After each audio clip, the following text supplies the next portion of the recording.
Bonjour, vous écoutez Négatif, grand entretien avec le collectif Stank.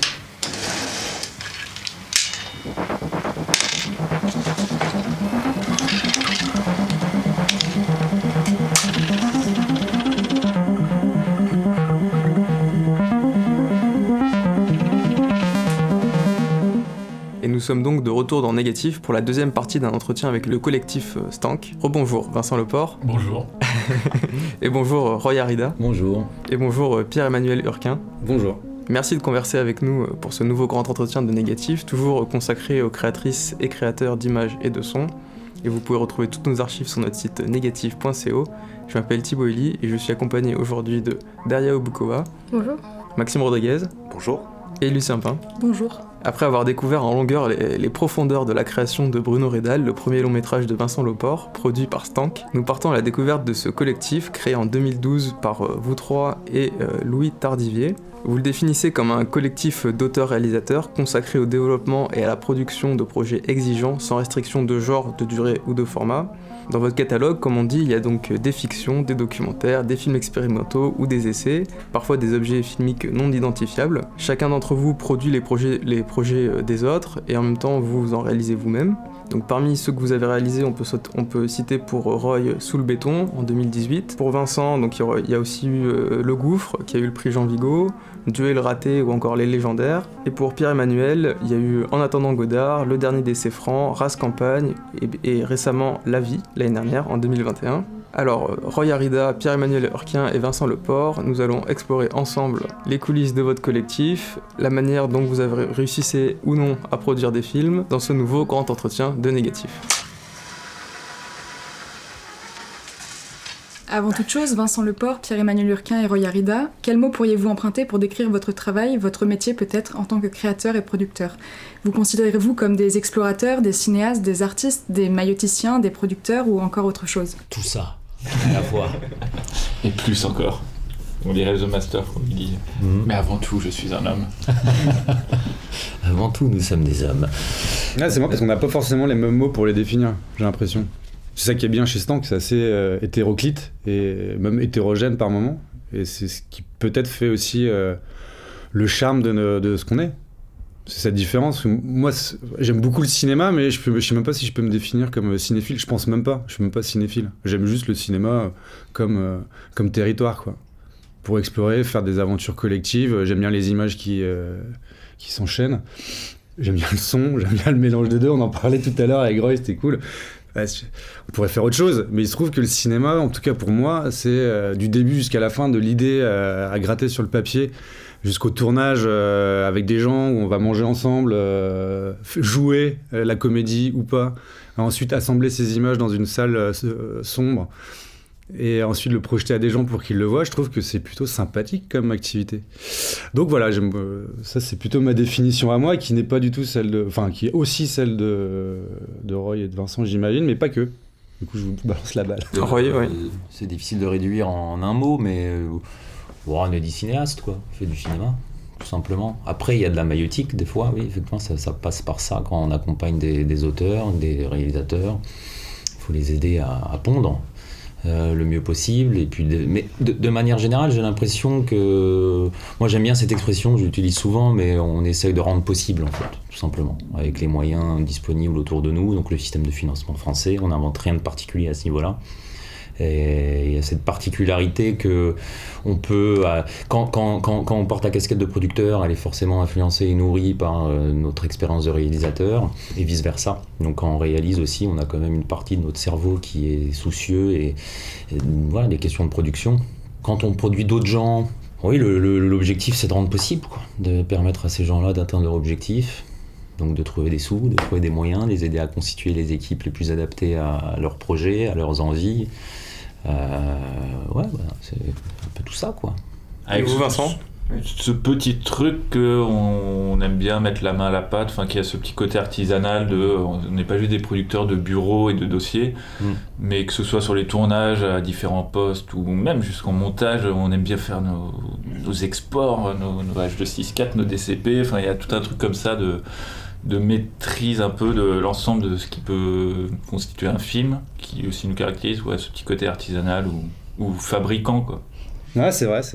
On aime même faire des DCP. Mais c'est vrai que l'idée à la base c'était de ne pas être dépendant du désir d'un producteur pour rendre possible et permettre à nos projets d'exister. Donc c'est pas toujours possible en fait de s'en passer, donc on fait des coproductions de temps en temps, mais c'est vrai que je pense à la base c'était comment faire pour éviter d'aller convaincre quelqu'un de prendre en compte un de nos projets et après on s'est découvert, je pense que c'était peut-être moins prévu de devenir à ce point producteur pour d'autres gens. Enfin, on pensait qu'on aiderait peut-être des copains. Ouais, c'était plus entre nous, et puis au bout d'un moment, ça c'est. Moi, sincèrement, je pensais qu'au bout de 2 ans, on ferait faillite. Qu'on aurait appris plein de trucs, mais qu'on ferait faillite, quoi. Vous allez bientôt fêter vos 10 ans. On va fêter nos 10 ans, ouais. Mais après, c'est une structure qui est très légère, mine de rien. C'est-à-dire que ça repose sur assez peu de choses. On n'a pas les nécessités de beaucoup de boîtes de prod de devoir faire du volume, par exemple, pour l'instant. Et des fois, c'est obligatoire pour survivre. Nous, on a cette chance-là de pouvoir marier ces 2 casquettes-là qui nous donnent une forme de liberté. Mais ça reste une forme de liberté. C'est très difficile de faire des films, en général. Et là, avec tout ce qui se passe autour dans le monde, on se rend compte que ça devient de plus en plus difficile de faire, en tout cas, les films que nous, on fait. Et il y a peut-être plein de choses aussi à réinventer pour trouver ce public qui a peut-être envie de voir nos films. Mais en tout cas, c'est vrai qu'on doit constater que c'est pas si évident que ça. Et pour en revenir au début, peut-être, comment est-ce que vous êtes rencontrés ? À la Fémis. Hein. C'est ça, ouais, c'est avant tout ça. Ouais. Pierre-Emmanuel et Vincent étaient dans la même promo, une promo au-dessus de moi. Louis Tardivier, lui, vient des Gobelins. Et c'est surtout c'est Pierre-Emmanuel, la locomotive à la base, donc qui, moi, me sollicite un jour en me disant « j'ai envie de faire... je pense ouvrir une structure, je pense que tu as une fibre de producteur, apparemment, il l'avait vu, et donc il me sollicite, il me chauffe, comme on dit, et effectivement ça donne envie, mais on sait pas trop, moi je sais pas trop ce qu'on est en mesure de faire, la production ça m'est un peu obscur à ce stade-là de ma vie, et je me dis bon allez pourquoi pas, ça va être amusant, et l'idée c'est d'être autonome.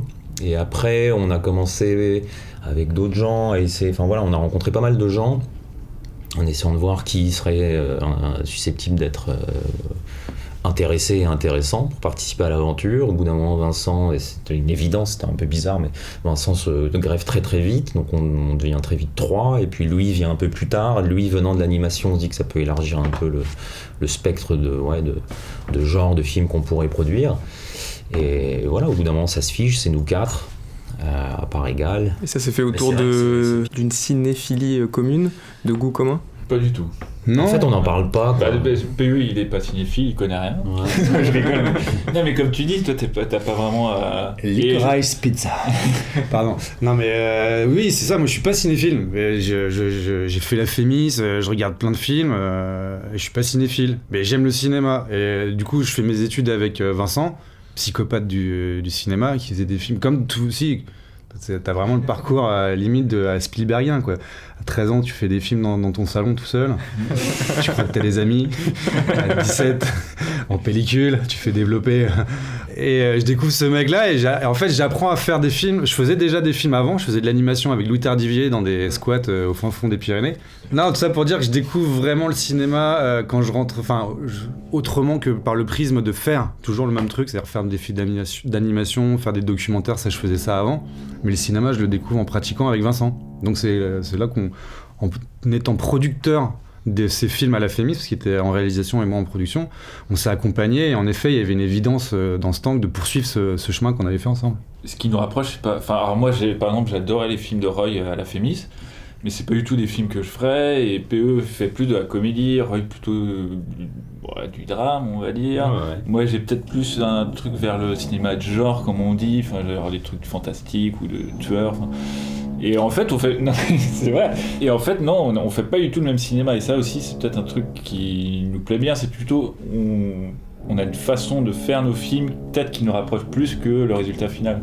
C'est comment on aime envisager le tournage, le rapport avec l'équipe. Je sais pas, il y a un truc comme ça, peut-être qui nous rapproche plus que le résultat final. Après, c'est vrai qu'on en avait jamais trop parlé et que c'est pas du tout sur la base de la cinéphilie qu'on s'est réunis. Après, on est, même quand on n'est pas d'accord, on se comprend. Enfin, je veux dire, on est quand même pas à l'opposé les uns des autres, quoi. Mais c'est pas le socle sur lequel ça s'est construit. Et c'est vrai qu'on se connaissait pas, Vincent et moi, on se connaissait à peine, on s'était croisés un tout petit peu à travers quelques copains à la Fémis, mais on n'était pas, moi j'étais la promo en dessous, donc je les connaissais peu. Pierre-Emmanuel un peu plus, parce qu'on avait le foot en commun, et que ça brise les barrières très vite. Mais non, parce qu'on avait fait un petit projet ensemble aussi à la Fémis, mais on se connaissait peu, donc même humainement, il y a une espèce peut-être comme ça d'intuition où on se reconnaît. On reste très différents les uns des autres, mais ouais, il y a quand même un socle dans la manière de faire, dans le rapport humain, dans des fois la vision politique, les questions un peu éthiques, où on a appris à se connaître et on a découvert qu'on était quand même assez proches les uns des autres. En tout cas, ouais, il y a une manière de s'attirer l'attention sur des lignes rouges, des choses à respecter, des choses à s'imposer, où au bout d'un moment, chacun, avec son exigence personnelle, nourrit l'autre, et ça crée un truc un peu... Ça aurait pu se casser la gueule, mais bizarrement, c'était plutôt homogène, quoi. Tout ça était centrifuge. Après, c'est vrai que c'est marrant, mais je pense que c'est aussi un truc de génération. Je pense que la cinéphilie... Moi, j'étais très proche un peu plus jeune, vers 20 ans, je traînais beaucoup avec des cinéphiles de Paris 8, qui avaient 10-15 ans de plus que moi, où ils étaient beaucoup plus radicaux, mais presque dans un truc de principe, presque même de posture, c'est-à-dire qu'ils s'interdisaient certains genres de cinéma. C'est-à-dire le cinéma américain, c'était très compliqué, par exemple, pour eux, de s'autoriser même à s'y aventurer. Et nous, je pense qu'on est une génération où il y a potentiellement des choses bien partout. Et je pense que c'est même ça se sent politiquement aujourd'hui. C'est-à-dire les gens sont beaucoup moins braqués dans des cases, dans des familles, dans des groupes, dans des partis qu'avant. Et notre cinéphilie, j'ai l'impression, aussi, elle correspond à ce truc générationnel où on s'interdit pas du tout de kiffer des gros blockbusters si on y voit un geste fort, alors que ça, pour la cinéphilie des années 80, une cinéphilie en tout cas des années 80, c'était absolument pas possible, quoi. Je sais pas si ça te parle, ça, mais il y a vraiment un mouvement, il y a quelque chose qui a bougé là-dedans. Mais ça permet du coup effectivement de faire autant de la comédie que Pierre-Emmanuel porte, avec une tendance populaire, un potentiel commercial et populaire, et des choses expérimentales, vraiment beaucoup plus pointues, quoi. Et c'est aussi générationnel, je pense, ça correspond un peu à l'époque. Mais c'est peut-être pas le futur, je suis pas sûr. Oui, mais malgré ce caractère assez hétéroclite des films que vous aimez et que vous produisez, est-ce qu'il y a quand même une ligne éditoriale ou des valeurs que vous défendez en tant que... Non, il y a rien d'établi. Après, un truc qui se démarque, mais moi j'arrive pas bien à en parler en fait. Quand je regarde en tout cas moi quand je regarde le line-up de Stank, je vois quelque chose. Un truc qui fait un peu corps, mais j'ai du mal à le synthétiser, à me dire si il y a une tendance, tu vois rien toi. Non. Bon, non, pas en termes de cinéma, mais quand tu parlais de valeurs, si, c'est ce que tu disais, il y a une forme d'éthique de faire des films d'une certaine manière. C'est le seul truc. Après, comment la définir, ça, j'en sais strictement rien. Mais en regardant nos films, on peut voir quelque chose. Pas d'un point de vue cinématographique, mais... Moi, je vois des ponts entre certains films, c'est sûr. Je vois, je sais pas, entre... Ali H.M. Khaled et l'usine de ma mère et l'immeuble des Braves, je vois un truc entre En attendant Godard et Dieu le raté, je vois un truc, et les films de JB qui forment un truc qu'on peut rapprocher avec Ramsine, il y a des trucs, des ponts comme ça, mais en fait il n'y a pas une sorte de cohérence générale. Je suis tout à fait d'accord, il n'y a pas de ligne éditoriale au sens esthétique, mais ce que je veux dire c'est quand tu prends un film et que tu le décomposes dans tout ce que ça représente, il y a des ponts entre Jean-Baptiste Salazar et Pierre-Emmanuel Urquin. Alors, t'as le droit de le penser, mais moi je suis pas sûr. Entre toi et Jean-Baptiste Salazar, c'est difficile, hein. C'est le monteur du film déjà. Ouais, mais ce que je veux dire, c'est que c'est au-delà que c'est des cinémas hyper différents, mais à l'intérieur, il y a une forme, alors, je vais pas dire humanité, mais il y a un truc comme ça qui se pose pas au même endroit, mais qui se retrouve quelque part. Ouais, c'est difficile. Et c'est moins évident qu'en effet qu'un film qui est documentaire fait avec des petits moyens et avec un cœur, comme j'en sais rien, l'usine de ma mère et Ali H.M. Khaled, tu vois. Qui pour le coup devient beaucoup plus évident parce que l'esthétique crée un pont évident avec le truc. Mais après, c'est difficile à dire. Je sais pas. Quelles sont les valeurs ? Quelles sont nos valeurs ? Nom de Dieu. Est-ce que vous connaissez une boîte de prod où vous pouvez vous dire c'est ça ses valeurs ou sa ligne éditoriale en fait ? Parce que je sais même pas si ça existe quoi. Il y a Agathe, moi j'ai l'impression que c'est une structure de production qui cherche à avoir quand même une ligne dans les films produits qui sont... ça va de Gaspard va au mariage à Tout ce qui me reste de la Révolution en passant par les films qui ont été produits par Guédiguian. il y a quelque chose d'assez divers et varié, et en même temps qui se rejoint sur le plan plutôt politique avec des gros guillemets, mais qui, je vois. qui se rejoint. Mais c'est comme ça qu'ils sont construits aussi, du peu que je connais d'Agathe Film, c'est-à-dire qu'il y a vraiment la question politique qui est au centre même de la création de la société, de cette entreprise, qui est une entreprise assez collective aussi, mais dans une autre approche que nous, justement parce qu'il y a une dimension beaucoup plus politique dès le départ. Ouais. Non, c'est vrai, c'est intéressant. Après, il y a peut-être un truc quand même dans une grande partie des films, peut-être parmi les ponts entre les films, il y a un truc, je sais pas, il y a un rapport fort, il y a quand même souvent un ancrage assez fort et brut au réel, et en même temps il y a toujours une petite tendance vers une forme de... Alors qu'on n'aborde jamais frontalement des questions de spiritualité ou de mystique, il y a quand même un truc, rien que toi, Bruno Redal, Dieu est le raté... alors il faut aller gratter, mais dans Sous le béton il y a quelque chose un petit peu sur un rapport peut-être un peu au cosmos. Je dis pas que c'est là, mais il y a une volonté d'essayer de représenter quelque chose de, même chez JB, quoi, je sais pas quoi, la luxuriance, quelque chose qui sort de la matière, et en même temps on est quand même bien dans le réel. C'est hyper beau. Je sais pas. Mais tu vois, c'est pas tous les films non plus. Non, c'est sûr que non. Je sais pas Ouais.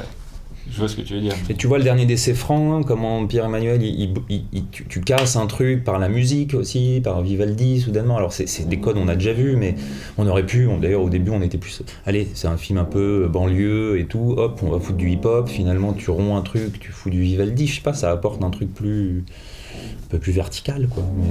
Mais... Et non, la transcendance, si, c'est un sujet, c'est un sujet qui est porté par pas mal de projets qui est au sein de Stank. Alors après, est-ce que c'est une valeur importante de ce qu'on fait, je sais pas. Et vous avez évoqué des liens qui existent entre vos films, quelques-uns.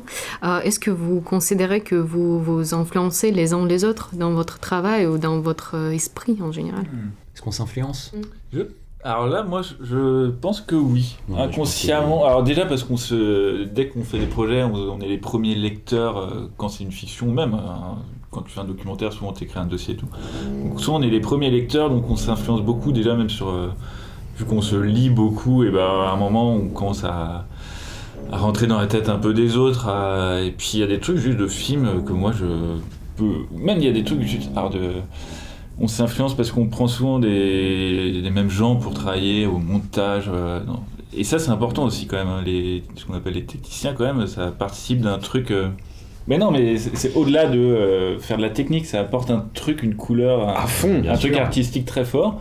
Tu vois, quand on prend... Enfin bon, on va pas faire la liste, mais il y a ça. Et puis moi, il y a des comédiens qu'on retrouve d'un film à l'autre. Enfin, il y a un truc comme ça où... Il y a une petite constellation... Il y a des choses qui nous inspirent. Moi, je peux voir un plan de Sous le béton ou d'un film de Bogina et puis me dire que putain, je pourrais reprendre cette même idée dans un autre film. Enfin, il y a un truc forcément où on s'influence, quoi.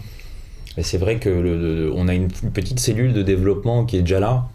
Comme moi, j'écris un scénario, je vais faire lire, tac, ça rebondit, ils font des retours. Moi, de fait, on se nourrit, quoi, on s'influence. A priori, on aime plutôt le travail des uns des autres. Donc, quand Vincent intervient en montage sur le film de PE, forcément, quoi, il a beau essayer de s'adapter à la vision de PE et à ce que dicte le film, il y a aussi du Vincent là-dedans. Et voilà, c'est ça marche pour chacun de nous, quoi. Non, on s'influence toujours. Enfin, c'est une évidence que et c'est souvent pour le bien du film en plus, quoi. Donc il y a toujours le film à un moment devient autonome, donc c'est assez beau de voir comment à partir d'une influence, il y a toujours aussi une bienveillance et enfin, je sais pas comment dire, là je viens de dériver sur une autre question. Mais non, l'influence, en tout cas, moi, en tant que cinéaste, moi, elle est là. C'est-à-dire qu'il y a un petit côté, c'est pas copycat, mais on a envie d'expérimenter, et des fois, je vais dans des territoires où je serais jamais allé si j'avais pas vu des films de Vincent ou des films de Roy. Pareil pour moi. Oui. Et je trouve ça hyper cool. Ouais. Nous, il y a des films qu'on a produits, notamment, je pense, je sais pas... travailler un peu de Bogina mais par exemple moi j'ai fait un documentaire donc Ali Hachem Khaled, je pense que je l'aurais jamais fait si j'avais pas si Stank avait pas existé, j'aurais pas cru au geste en fait, mais comme on a produit, j'ai vu autour de moi ce genre de geste se faire, exister, ça m'a permis d'y croire, ça m'a permis de trouver, d'y voir un vrai sens, une vraie finalité, et de me dire allez moi aussi je peux faire ça en fait. Et je l'aurais peut-être pas fait, c'était pas mon cinéma, c'est un film vraiment caméra au point, au présent, suite à un événement en particulier qui a eu lieu à Beyrouth, l'explosion du 4 août. Bon, je sais pas si j'aurais fait ce film si j'avais pas la sensation que ça s'inscrivait dans une vraie tendance documentaire existante qui existe chez Stank, et donc ça crée le fait de se dire, ça rebondit avec le film de Bogina qui lui-même rebondit avec peut-être un peu, je sais pas, Vincent JB sur Duel raté. Ouais, ça donne envie. Tu te dis ouais, tu rentres dans une constellation qui existe et pas tout seul à essayer un truc qui est un peu inédit pour toi, quoi. Et en parlant de constellation, justement, donc vous produisez et réalisez vos propres films, mais également les films de Jean-Baptiste Alazard, Bojina Panayotova, Grégoire Couvert et Grégoire Oriot, Lucille Mercier, Louis Tardivier, Guillermo Quintero. Ma question est la suivante: comment est-ce que vous décidez des projets que vous produisez? Est-ce que c'est une décision collective ou est-ce que ça émane de l'un d'entre vous en particulier? Ça vient toujours d'un désir de quelqu'un, et après on en discute ensemble, jusqu'à quel point la structure est prête à s'investir ou pas, ou accompagner ou pas, et c'est peut-être déjà arrivé qu'il y ait des vétos, mais non, je crois pas. Non. En fait, oui, on avait établi une petite règle entre nous à la création de la boîte, c'était on est très autonome et libre, chacun de nous, mais il y a un droit de veto. Vincent et Roy peuvent dire non, ça on produit pas, je trouve ça dégueulasse, je trouve ça nul, c'est mort, ça peut pas être rattaché à Stank. Bon, ça n'a jamais eu lieu, je crois. Vraiment, ça pourrait, en soi, ça pourrait. Ça pourrait, bien sûr, mais ça n'a pas vraiment eu lieu. Il y a eu des projets comme ça, on s'est dit oui, non, moi ça m'intéresse pas, mais sens-toi libre. Mais par contre, me demande pas trop de t'aider parce que j'aime pas trop. Après, voilà, avec le temps, comme il y a une charge de travail aussi qui gonfle, quoi, c'est un poids supplémentaire, c'est une responsabilité aussi de rendre possible les films. Ça peut venir des réalisateurs et des auteurs qui ont envie de travailler avec nous, ou de copains avec qui on a déjà travaillé, et puis, il faut qu'une personne de Stank se sente capable de porter ce projet de A à Z. Donc déjà, c'est à chaque personne sollicitée de savoir s'il est disponible, s'il a le temps, s'il a l'esprit pour. Ça dépend du désir des autres et de nos désirs pour les projets. Mais après, c'est comme après tu te poses la question à terme de est-ce qu'on a le temps, pas le temps, et s'il y a quelqu'un qui tient vraiment absolument à faire le film, bon, bah très bien, sauf que faut que tu saches que là, peut-être c'est serré, t'es sûr, c'est une bonne chose. Moi, je pense qu'on n'a pas la capacité de porter 3 longs métrages de fiction à 2 millions d'euros en même temps. C'est vraiment des choses très concrètes, assez banales et pas très intéressantes, mais des fois on peut refuser parce que non, en fait, là, c'est trop énergivore, on n'a pas les moyens, les capacités d'atteindre nos objectifs. Et quand même, on a tendance à produire des amis, enfin des gens qui étaient déjà des amis avant de Guillermo Quintero, Zoé Covet, Charlotte Butrac, Jean-Baptiste Alazard, c'est des amis de longue date avant qu'on se mette à produire leurs films. Ou même, ils font leur film de leur côté, ils viennent nous voir à un moment pour dire bon voilà, j'ai tourné ça, est-ce que vous pouvez m'accompagner? Et du coup, on le fait. Il y a quand même, à part les 2 Greg qu'on fait Ramsin et Bojina, parce que ces 3-là, en fait, on les connaissait pas vraiment avant de produire leurs films, on a tendance à travailler avec cette petite famille d'amis, quoi. Une famille d'amis, ça ne veut rien dire ça. Des amis, quoi. Des amis, quoi. Il y a ce truc. Et Bojina, par exemple, c'est une des premières personnes extérieures vraiment au collectif qui vient taper à la porte, quoi. Très volontairement, et qui nous dit j'ai des projets, j'ai envie de travailler avec vous, en tout cas ça m'intéresse, qu'est-ce qu'on peut faire ensemble, et c'est limite son désir à elle qui rend soudainement le projet possible. On ne serait pas allé la chercher, quoi. Après on en discute et on se discute entre nous, est-ce qu'on le fait, est-ce qu'on le fait pas, est-ce que ça vous botte, est-ce que ça vous parle, est-ce qu'il y a un veto, est-ce qu'il y a une ligne rouge, est-ce qu'il y a un problème avec le projet, avec la personne.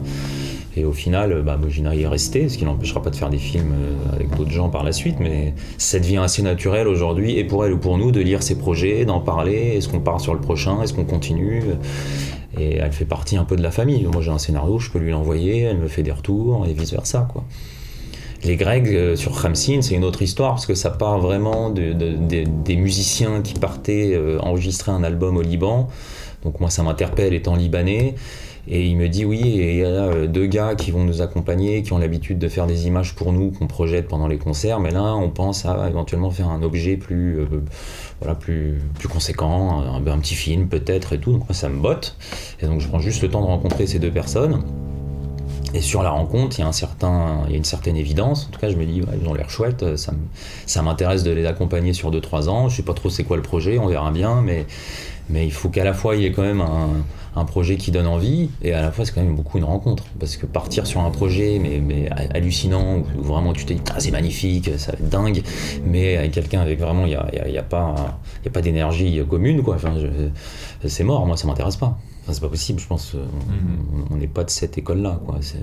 Donc, votre fonctionnement, c'est vraiment chacun est porteur d'un projet, porteur principal d'un projet, les autres peuvent s'agréger dessus. Il n'y a pas vraiment de règles, mais il faut bien que quelqu'un soit un peu le porteur, parce que sinon, rien que pour la personne, pour l'auteur-réalisateur ou la réalisatrice, il y a un moment, c'est pas possible, il faut qu'elle sache la personne avec qui est son interlocuteur principal. Après, ça n'empêche pas qu'à un moment donné, moi je me souviens sur le film de Bogina, j'étais sur son premier film, Je vois rouge, sur son interlocuteur principal. En tout cas, moi je sais qu'à un moment, je pars finir mon long métrage sous le béton, donc vraiment je mets tout en place sur la post-prod, mais c'est vraiment Vincent et PE qui prennent un peu le relais, et c'est là vous étiez beaucoup plus présents sur les dernières interventions de montage, et du coup ça s'est très bien passé, et du coup Bogina sur le film qu'elle a fait par la suite qui s'appelle L'Immeuble des Braves, c'est vraiment avec Vincent qu'elle l'a fait, ce qui m'empêche pas de le voir en cours de montage et de faire part de mes retours, PE aussi, et c'est bien qu'il y ait quand même un interlocuteur pour tout le monde, parce qu'il y a aussi de la paperasse à gérer, il y a une continuité, des calendriers un petit peu de subventions à mettre en place, et que c'est bien qu'il y ait quand même quelqu'un qui supervise. Après, s'il y a vraiment une espèce d'impondérable et que Vincent il est amené à partir je ne sais où au Kazakhstan faire un documentaire, hop, on va le soulager, il va mettre en place les trucs, et vice versa. Voilà. Et après Vincent ou moi ou PE, quand bien même c'est lui l'interlocuteur, ça n'empêche pas en permanence de réfléchir à voix haute et de dire je pense déposer ça, je pense faire ci, là c'est compliqué, on n'a plus de sous et le montage n'est pas fini, qu'est-ce qu'on peut faire, et on fait péter les idées. Ouais. Mais il y a quand même des petits binômes qui se créent à l'intérieur de ce collectif. Et après, il y a les projets qu'on porte nous-mêmes. C'est-à-dire individuellement, bizarrement, on est plus autonome, c'est-à-dire qu'on n'a pas notre producteur. Bruno Redal, c'est le long métrage de Vincent, c'est ni moi ni PE le producteur, c'est Stank. C'est Vincent aussi, c'est Vincent vraiment aussi.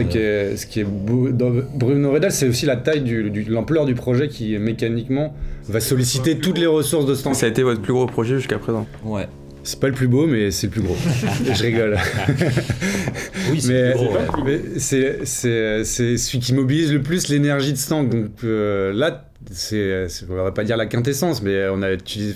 Parce qu'il était surdimensionné par rapport à votre structure. Non, il était bien dimensionné, et puis on sait pas ce qui est capable Stank en soi. Tu vois, peut-être qu'un jour il fera un film de tueur à 25 millions d'euros, on sait pas, mais c'est quoi, comment on arrive à accompagner un film, c'est pas qu'une question économique, et en tout cas Bruno Redal, ça a été très bien fait, on l'a très bien fait, on a été très heureux de le faire, et ce qui est génial, c'est que c'est en plus une expérience qui est à la fois très collective pour nous, je parle vraiment, comme tu disais, solliciter et les amis, mais dans un dispositif de professionnel, de long métrage, de cinéma qui va sortir dans un public en salle. Et nous, en tant que producteurs, chaque étape, quoi, on a pris énormément de plaisir, et ça c'était hyper bizarre avec Roy. Quand Vincent était en pleine réal, de fabriquer le film et de le voir, c'était c'est ça un long métrage financé, mais c'est cool en fait. Je pensais que ce serait beaucoup plus violent et beaucoup plus dur. Je dis pas que c'était facile, mais il y a eu un plaisir de le fabriquer, et aussi bien à la régie qu'en production pure. Oui, et ça allait vite et ça a été bien. Donc, Après, l'exemple de Bruno Redal, il est intéressant. C'est effectivement le projet le plus conséquent. Et c'est aussi, c'est un peu la logique Stank. Un peu, c'est presque... En fait, ce qu'on s'était dit, nous, au commencement, c'était tout ce qui est court-métrage, documentaire, film expérimental, etc. On peut le faire de manière autonome.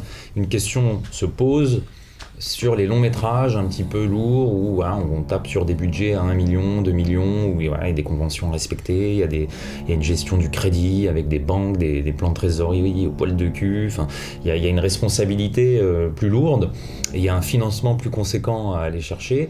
Est-ce qu'on en est capable? Parce que ça c'est plus une question de t'envoies un dossier, si le projet il est intéressant, tu vas choper l'aide, ça devient une histoire aussi de relation, de passif. Donc on s'était dit, on verra en temps venu, mais sans doute que stratégiquement le plus intéressant ce serait de faire des coproductions avec des structures pas non plus colossales par rapport à nous mais qui sont des aînés par rapport à nous et qui pourront nous décharger de certaines choses et aussi faciliter des choses, notamment sur le financement. Oui, Donc sur le film de Bruno Redal, c'est une coproduction avec Capricci qui a fait un boulot principal, notamment sur le financement.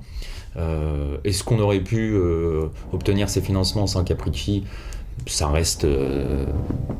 on ne sait pas, mais c'est sûr qu'il y a un vrai apport à ce niveau-là, notamment sur la gestion un peu administrative, où il y a quelque chose qui est partagé.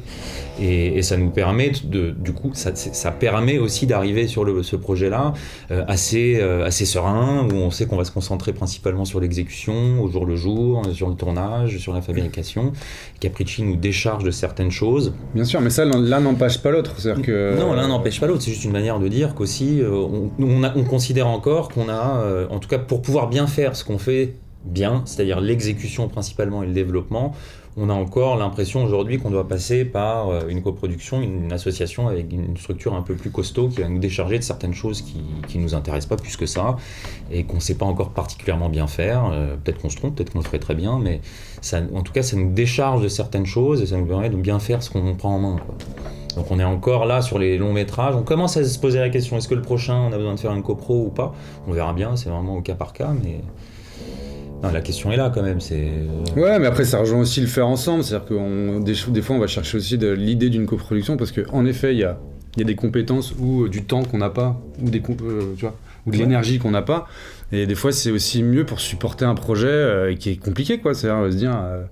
vivre 4 ans avec un projet dont t'es même pas sûr qu'il puisse aller au bout, bah c'est pas mal de le faire avec quelqu'un d'autre parce que ça nous repose aussi, ça enlève du stress, des doutes. En fait, la question c'est si on fait pas de copro, est-ce qu'on peut continuer à avoir les deux casquettes, réalisateur, producteur, sur des films longs, hein, parce que ça prend 3, 4 ans, 5 ans des fois. Je pense qu'on en a encore besoin, mais pas sûr. Peut-être qu'on aura besoin tout le temps, mais c'est pas grave. Après, c'est aussi une question qui se pose en interne. Est-ce qu'on emploie des gens ? Parce qu'on n'a pas d'employés. Donc on fait vraiment tout. Et c'est du temps en moins pour écrire nos propres projets. Donc ouais, c'est compliqué. Mais moi je considère, en tout cas jusque-là, pour bien faire les choses sur des projets un peu lourds, on avait besoin, en tout cas je pense qu'on a eu raison de passer par des coproductions qui nous déchargeaient vraiment de beaucoup de choses qui nous auraient empêché de bien faire bien sûr. Notre part du boulot, je pense. Mm-hmm. Et surtout de garder cette deuxième casquette d'auteur-réalisateur, parce que c'est chronophage et que quand tu fais de la prod, c'est compliqué aussi de prendre le temps pour soi, pour réfléchir et laisser les idées mariner, quoi. C'est pour l'émission L'économie du cinéma. Et justement, vous parliez de différentes casquettes. Sur le film Bruno Redal, il me semble que vous avez effectué des postes différents sur le tournage. Est-ce que vous pourriez nous parler un peu de cette volonté d'être à d'autres postes sur le tournage, notamment en régie ? Alors, ça, c'est parce qu'on n'a pas le choix. Non, je rigole, c'est un plaisir. Moi, j'adore faire de la voiture. C'est une de mes passions. Quel est le travail d'un régisseur, déjà, pour ceux qui Régisseur, mais c'est un des plus beaux métiers du monde, un des métiers les plus ingrats aussi par moment, parce que pas du tout reconnu. Donc, j'envoie un gros big up à tous les régisseurs et régisseuses de France et de Navarre. Non, mais c'est hyper sincère ce que je dis, j'ai eu l'occasion de m'exprimer. Donc, voilà, on parle de chef-op, de machin, de bidule, mais les régisseurs et les régisseuses, c'est un super beau métier. Non, c'est un métier d'une humanité. C'est comme, je sais pas, tu vas au front, quoi. T'as la guerre. Donc t'as un tournage. Et c'est génial. C'est génial. Respect pour les. Va me chercher du sopalin. Tu vois, t'entends. Va me chercher du sopalin. Donc t'as un village. Hop, est-ce qu'il y a du sopalin dans ce village ? Tac, je vais le chercher. C'est aussi ça la régie.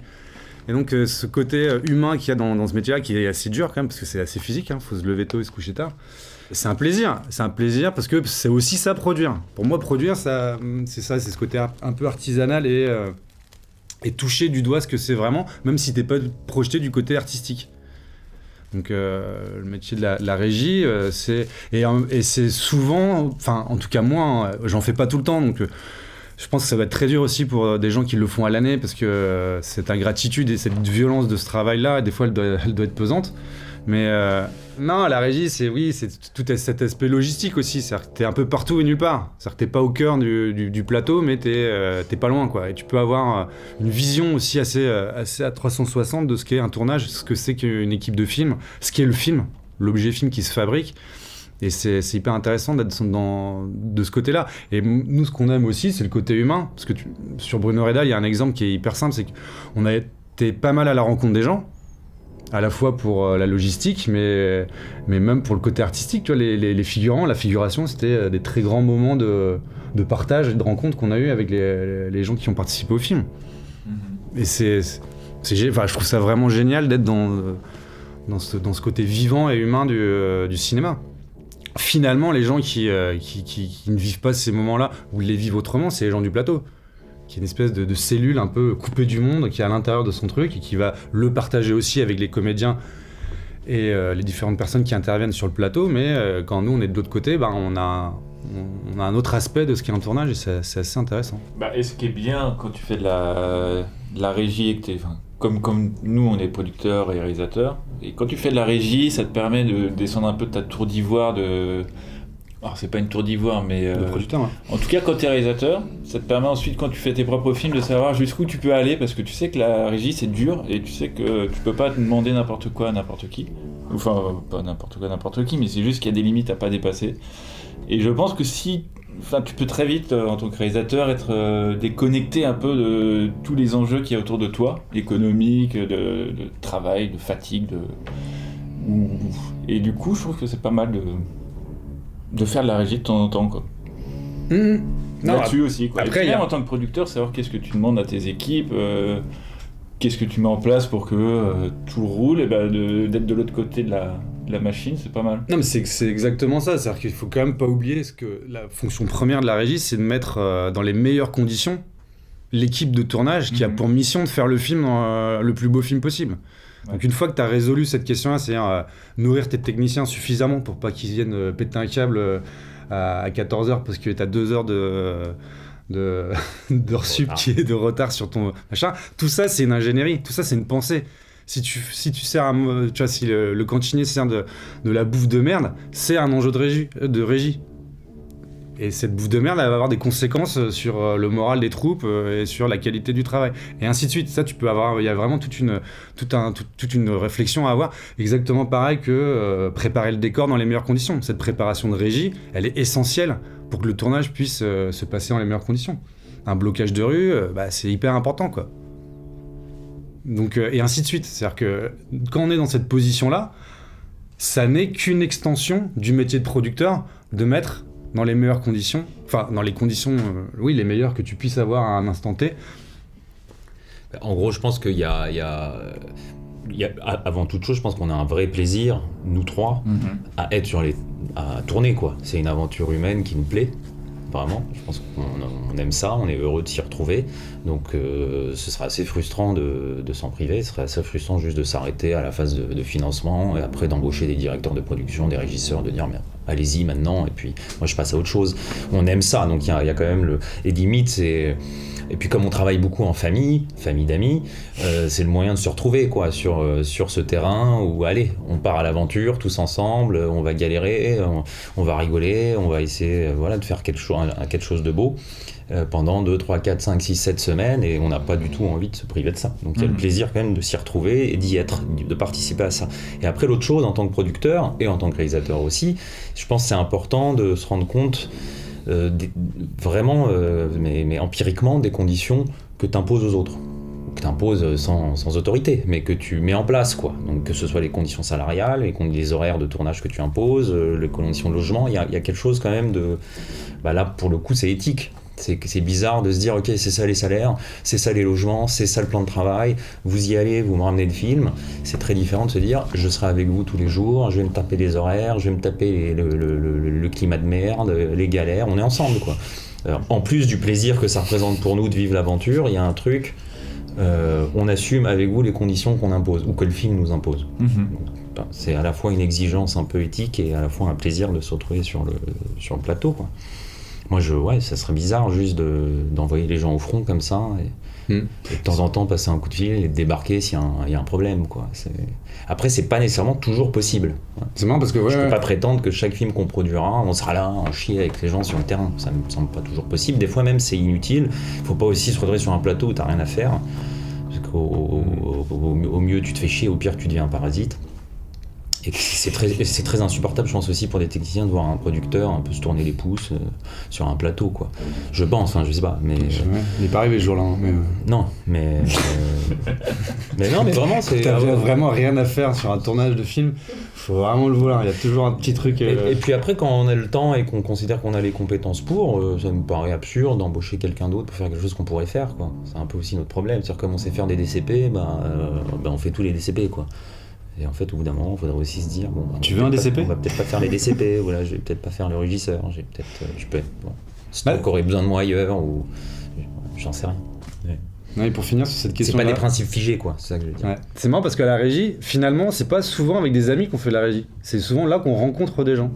Parce que les films d'amis, comme tu dis, cette semaine, on l'a toujours pas fait. Hein. Ce qui est marrant, c'est en plus... T'es en train d'inventer un futur film, c'est génial. Non, mais c'est pas vrai. Moi, tous les films que j'ai faits, c'est avec des gens vraiment... Enfin, pour la plupart. C'est-à-dire, chaque personne sur le plateau n'est pas un ami, mais déjà, on est assez soucieux de savoir, attends, c'est qui va être sur le plateau. On essaie de créer des rencontres. Oui, ça s'appelle recruter quelqu'un, mais... embaucher quelqu'un, et ça, c'est bien, c'est louable, c'est important. Mais sur les grands projets, on a découvert des gens aussi. Bien sûr, évidemment. Mais déjà, c'est pas rien de se dire, on connaît l'ingé son, on connaît le chef-op, on connaît le premier assistant. Nous, on se connaît, ça fait déjà 5-6 personnes, et on a envie déjà, nous, à 5-6, qu'on soit 5 ou 15, on a envie d'être ensemble. Mais ça, on est d'accord, mais... On avait envie d'être avec Vincent dans l'Aveyron tous les jours, quoi. On n'avait pas le choix, tu te rappelles. On avait envie. On n'avait pas le choix, mais... Rappelle-toi. Non, en fait, c'est pas vrai. On aurait pu... Je rigole. On aurait pu, en fait, décider de pas y être. Mais ça passe par, de la régie, ou juste être là en tant que producteur. Moi, j'ai été premier assistant sur le dernier d'Essai Franc. Sur Khamsin, je suis producteur, et c'est un documentaire. T'es acteur aussi.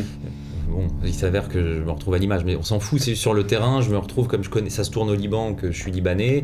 Au bout d'un moment, je fais un peu le fixeur, comme un terme de journalisme, mais je suis là à leur dire, bon, là, ok, qu'est-ce qu'il vous faut, qu'est-ce que vous avez envie de voir, je vous embarque un peu partout dans le pays, je conduis, je fais l'interface avec les gens qu'on croise. Bon, c'est de la prod, je sais pas, mais oui, c'est une manière aussi de faire du développement sur le terrain avec eux en les sortant de Beyrouth et en disant allez, je vais vous montrer plein de trucs en lien ou pas avec le film. Et en gros, je suis le chauffeur, quoi. Mais c'est cool, c'est génial de faire ça. Sur Reims Campagne, Vincent était script, non? C'est ça? Ouais. T'es script, sur le dernier d'Essai Franc, t'étais script, sur La Vie, t'étais régisseur. Et c'est bien, Vincent, après avoir fait son premier long métrage, un gros film, 1,5 million, etc. Bim, il retombe régisseur, auxiliaire de régie sur un court métrage, quoi. C'est bien. Où j'étais sous les ordres d'un des stagiaires de Bruno Redal. Ouais. Ça, c'était beau. Mais c'était beau. Un stagiaire. Et je voyais qu'il était un peu gêné, Jean-François, à me dire, mais Vincent, tu peux aller chercher le... Mais demande-moi. Mais c'est aussi presque, pour être complètement honnête, là je parle pour moi, c'est qu'il y a aussi un peu de stratégie là-dedans. C'est quand t'es producteur et que t'es sur le terrain et que tu mets les mains dans le cambouis, ça facilite énormément les choses dans le rapport avec les techniciens. Et c'est vrai que c'est un peu, au début c'était un peu étrange pour nous. Non, c'est hyper juste ce que tu dis, mais est-ce qu'il faut le dire? Ça, c'est une autre question. Non, je le dis sans problème, et ça me paraît je normal. Sais, mais... Tu mets les mains dans le cambouis avec eux, forcément, les discussions sont pas les mêmes, quoi. Donc, il y a une considération et une écoute différente, je sais pas, enfin, ça me paraît évident. Non, mais ça fait partie de l'éthique qu'on évoquait. C'est pas par malice quand je dis par stratégie, c'est, encore une fois, je reviens à ce que je disais, c'est juste vraiment éprouver avec eux ce que tu leur imposes. Donc, voilà, et si, malgré tout, il y a des problèmes, des insatisfactions, le simple fait d'être là avec eux permet de résoudre et de chercher une solution plus sainement, de manière plus sereine, il y a moins d'aigreur, je pense. Voilà. Bah non, bien sûr, bien d'y être, et puis c'est bien aussi de comprendre aussi ce qui se farcisse, parce que quand ils viennent sur le prochain film, d'autres techniciens que tu connais pas, qui ont certaines exigences qui peuvent être un petit peu revendicatifs au niveau des conditions, tu sais de quoi ils parlent. Donc tu peux savoir que ça c'est un caprice, ça effectivement je peux comprendre, on espérait qu'il soit plus cool mais je peux quand même comprendre. Voilà, c'est juste savoir de quoi ils parlent, quoi. Non, et au début, il y a un autre truc, c'est que nous au début, comme on vient pas de la prod, on vient vraiment de la mise en scène, on s'assume pas complètement comme des employeurs. C'est pas notre esprit, et on se dit, nous on a un outil, c'est une boîte de prod, c'est ce temps qu'on a rassemblé des sous, maintenant il faut le faire, le film, quoi. Sauf qu'en fait, c'est un peu pervers, c'est que malgré tout, pour eux, et techniquement, t'es quand même leur employeur.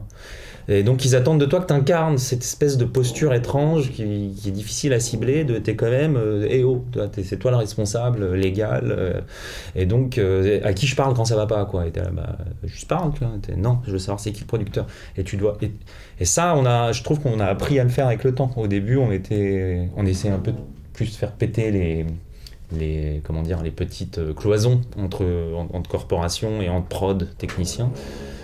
Et je trouve qu'on a appris avec le temps ok, ils veulent que je sois un peu prod, on va faire un peu le prod, quoi. Non, c'est vrai, t'as tout à fait. Et c'est bien, on a appris aussi, parce que c'est vrai qu'au final, on est les employeurs, ils sont employés, on a des responsabilités qu'il faut assumer. Peut pas mentir, hein, bien sûr. Mais ça, pour moi, tout ça, ça rejoint la question éthique qu'on évoquait au tout début. S'il y a bien des valeurs communes, c'est qu'à un moment donné, on triche pas et on est juste le plus honnête possible vis-à-vis de ce qu'on fait. Donc voilà, c'est pour ça qu'on participe aussi avec plaisir à faire nos films. C'est pas de la fausse modestie mais non, c'est vraiment ça.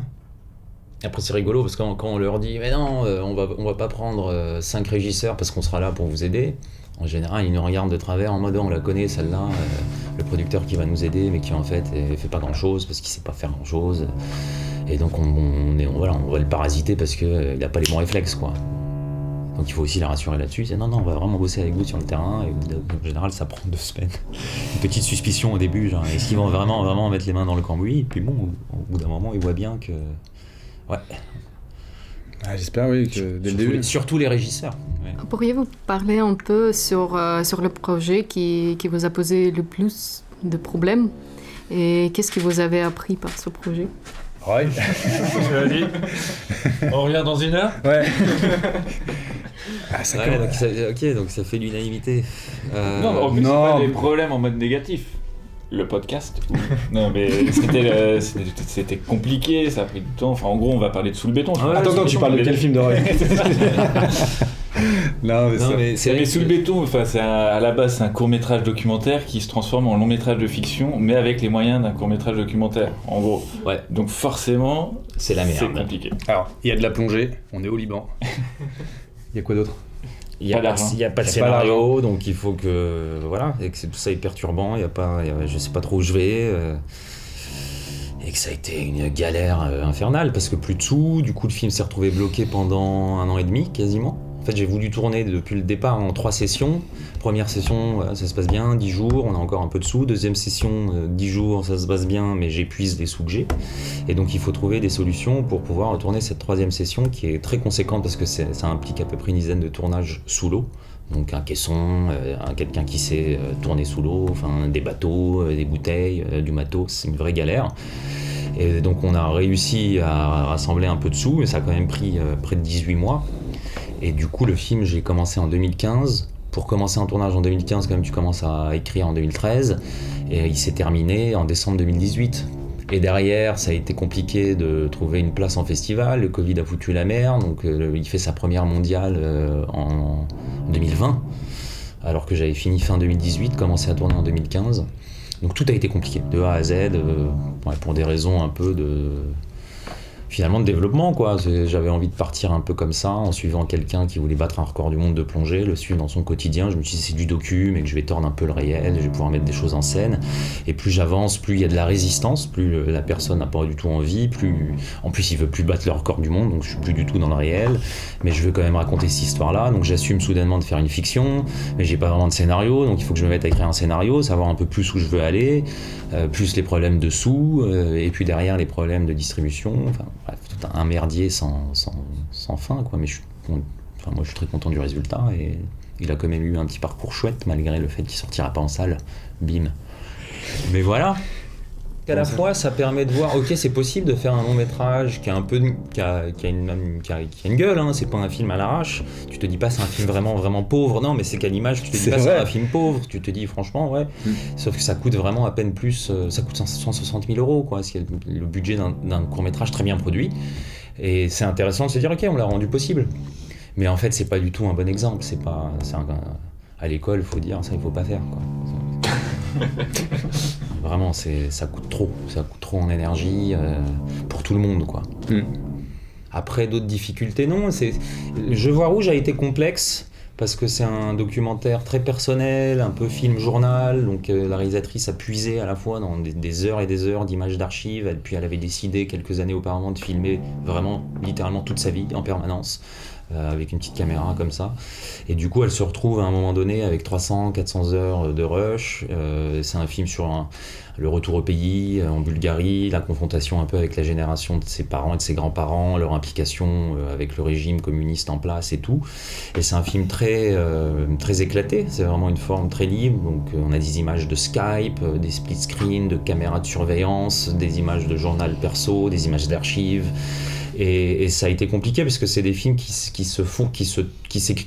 s'écrivent, le développement et l'écriture se fait en tournant, et que tu sais plus du coup très bien comment évaluer les coûts, les besoins, combien de temps de montage on a besoin derrière, puis tu peux pas rassembler des moyens infinis pour des documentaires de cette facture-là, donc ça a été aussi compliqué pour plein de raisons différentes, mais c'est un film qui nous a énormément fait grandir, là pour le coup on a appris beaucoup de choses, mais c'est pas lié, là pour le coup c'est vraiment la nature du film qui fait que c'est compliqué ce genre de film. Mais là où Sous le béton, c'est vraiment plus une erreur qu'il faut pas reproduire. Je vois rouge, c'est des films qui se font comme ça, qui sont durs. Et puis c'était dur parce que moi personnellement, j'avais pas une expérience de producteur très importante, que l'exigence de la réalisatrice était aussi croissante au fil du temps, l'ambition aussi grandissait. Donc ça veut dire que c'est-à-dire les attentes qu'elle avait vis-à-vis de moi aussi grandissaient, donc t'as un peu la pression, et puis tu sais pas quoi, obtenir un agrément de production, annexe 1, annexe 3, c'est des choses que je découvrais, des choses très techniques de production, quoi, d'obligations légales, et trouver un distributeur, parce qu'à un moment donné, on savait même pas si ça allait être un long métrage, donc en cours de route on se rend compte que c'est manifestement un long métrage, qui a potentiellement le potentiel de se retrouver dans un festival vraiment type Berlin ou Cannes, qui mériterait peut-être de sortir en salle, donc soudainement c'est wow, on était parti sur un petit docu, soudainement il faut le sortir en salle, et on n'a pas du tout l'expérience, on n'a pas les contacts, même les petites démarches administratives, tout ce qu'il faut respecter pour sortir en salle de manière propre, on découvre quoi. Donc ça a été l'école quoi, presque, en tout cas pour moi. Mais c'était super quoi. Mais pareil, c'était dur, dur et long. C'est un film où c'est 1 an de montage, et tu sais, il faut toujours repartir. Non. En fait, ça s'étale sur 3 ans, mais c'est tout rassemblé, Et c'est en 365 semaine. jours à peu près quoi, c'est ça. de montage, c'est délirant, c'est 2 monteurs. De monteuse. Et 2 monteuses, pardon, et c'est... Donc ouais, et en cours de route, il faut toujours se dire, ah merde, on n'a pas assez de thunes en fait pour finir, donc il faut repartir à la chasse avec tes capacités, qui sont très limitées à ce moment-là, donc c'était dur, mais sans... Enfin, il n'y a rien qu'on referait nécessairement différemment, peu de choses aussi, peut-être dans la gestion un peu du calendrier, comment se fixer des délais, comment s'habituer aussi à tenir, quoi. Enfin, je sais pas comment dire, mais ouais, se fixer des limites un peu, quoi. Ce qui est difficile pour nous, parce que venant de la mise en scène, on a toujours envie d'aller dans le sens du film et du metteur en scène, et de pas être le producteur un peu relou, qui met des barrières un peu inutiles. C'est dur des fois ça à évaluer, quoi, parce qu'on a les 2 casquettes, on est un peu schizo. Et sinon, en difficulté, Bruno Redal, c'est le plus conséquent, mais c'était pas si dur finalement quand même. Il y a eu des petits stress en prépa. C'était dur à financer. Bruno Redal ? Oui. Même pas. Non, pas si dur. Après, Il a manqué un peu, quoi. ça reste un budget un peu ric-rac, quoi.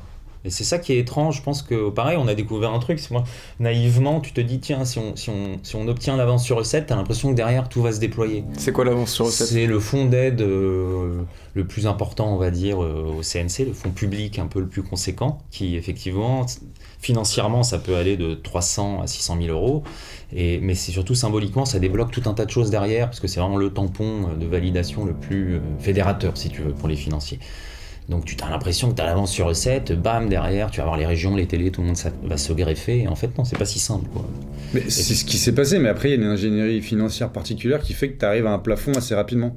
Donc du coup, nous on était au plafond de Bruno Redal, ça s'est fait assez facilement. Pourquoi ? Parce que, si on continue dans le cours d'économie du cinéma, c'est que l'objet scénario de Vincent était très très bon, très beau. C'est-à-dire que c'est un scénario qui a tourné, qui a plu à énormément de gens, et du coup il y avait ce socle, et plus les films qu'il avait fait avant qui donnaient une garantie aussi de bonne facture, on va dire, qui fait que le film s'est bien financé très rapidement, mais il arrivé dans ses limites. Donc, si on peut parler chiffres, il y a à peu près 1,5 million d'euros, et c'était le maximum pour un film d'époque en costume. qui se déploie sur plusieurs saisons, mine de rien, sans casting, donc sans fond particulier qui serait ramené par le casting, du coup ça devient quand même assez limité. Et il faut déjà inventer des petites solutions dans la fabrication. Et là on revient à cette question de comment on rend possible un film comme ça, en mettant aussi la main à la pâte. Et ce qui fait que Vincent a énormément préparé seul. Et ça, c'est hyper important pour le film. Ça a été compliqué aussi pour le... Mine de rien, c'était la partie qui était peut-être la plus laborieuse pour toi. Les repérages. Ouais, dans le film, parce qu'il a sillonné avec sa petite voiture... La France. Tout l'Aveyron. Au nom de Dieu.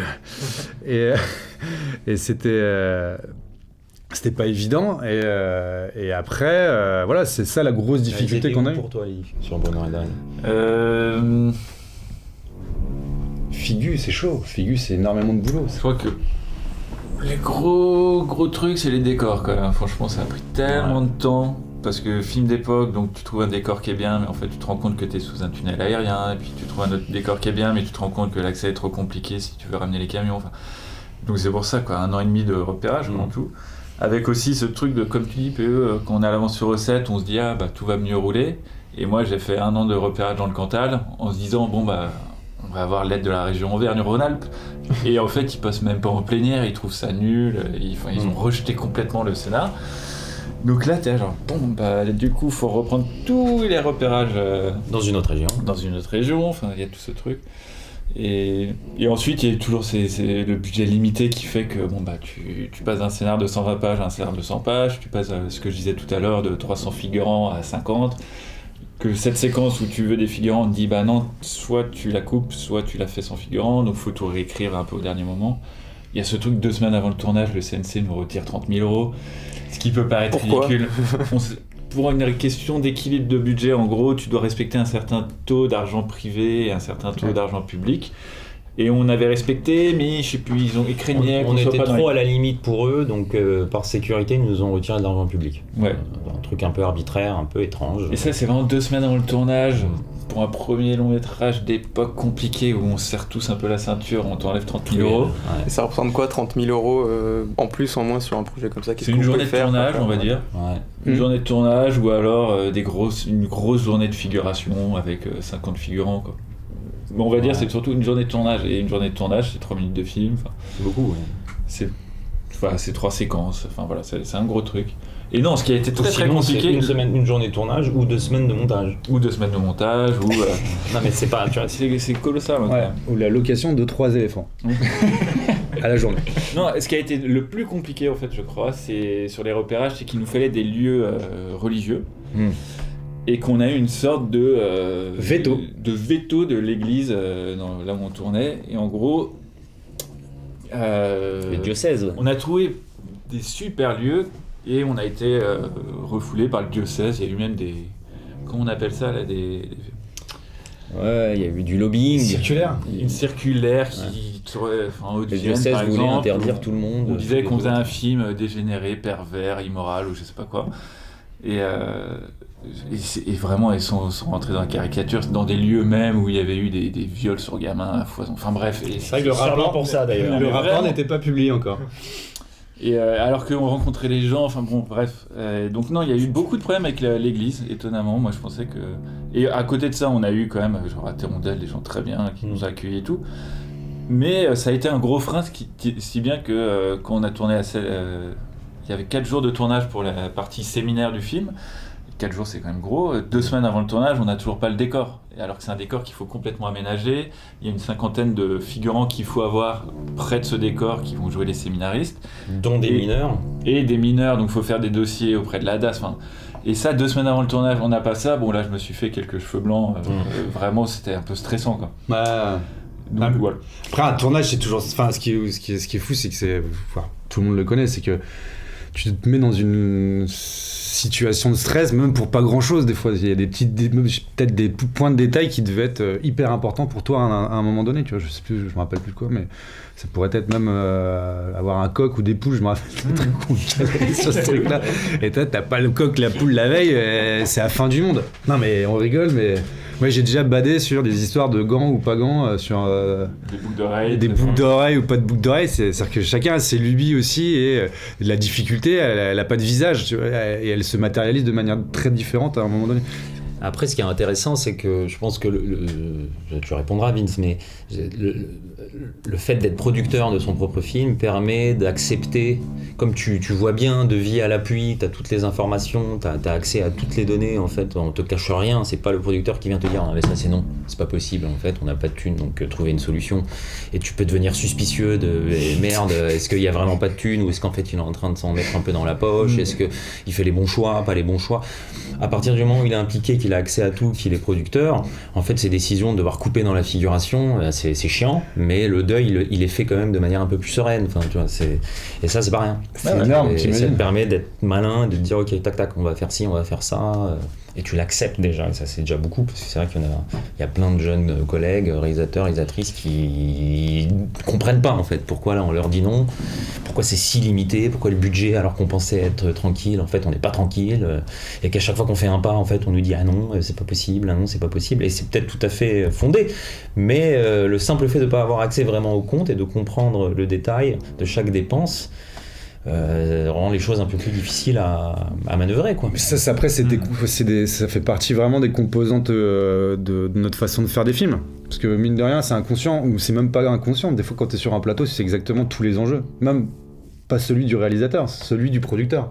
Quand tu refais 15 fois la prise, tu sais que c'est le réalisateur qui parle.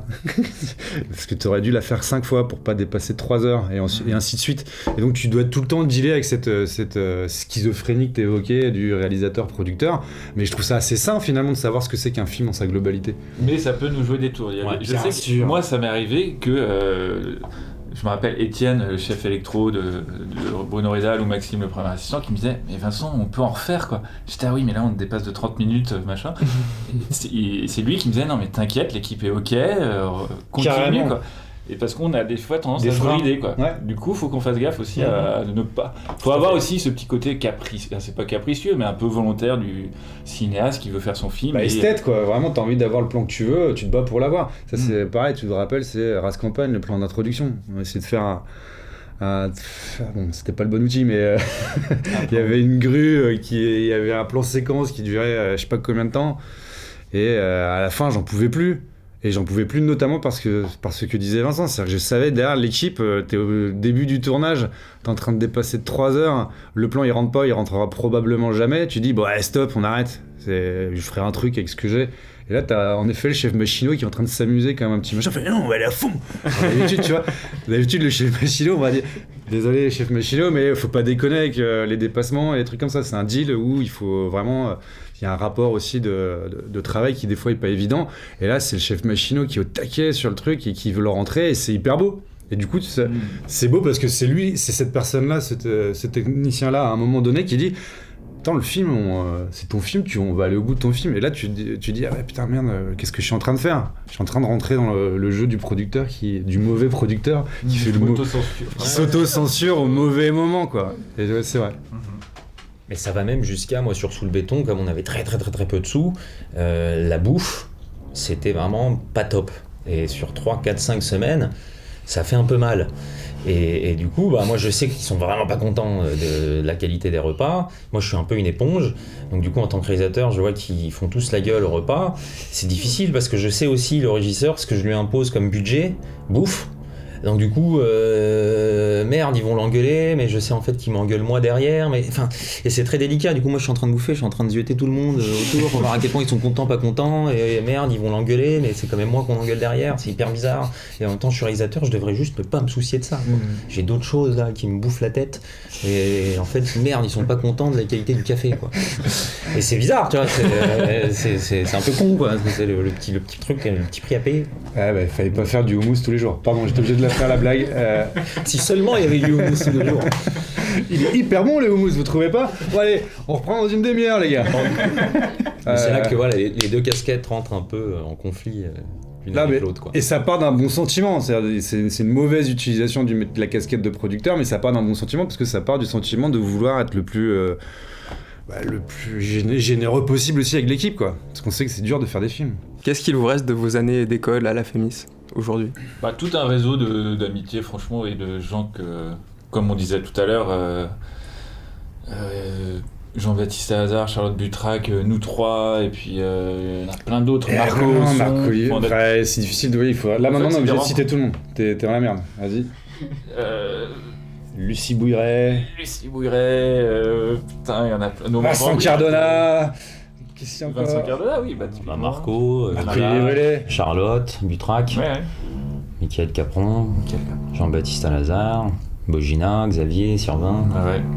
Vous n'avez pas des listes là, parce qu'il y a énormément de gens qu'on croise ou qu'on croise plus d'ailleurs, mais... Brice, bref. Brice, Laurent Navarri de La Ruche, Saïd Amish, avec qui on échange régulièrement. C'est une communauté, quoi. Ce qui reste de ça, c'est...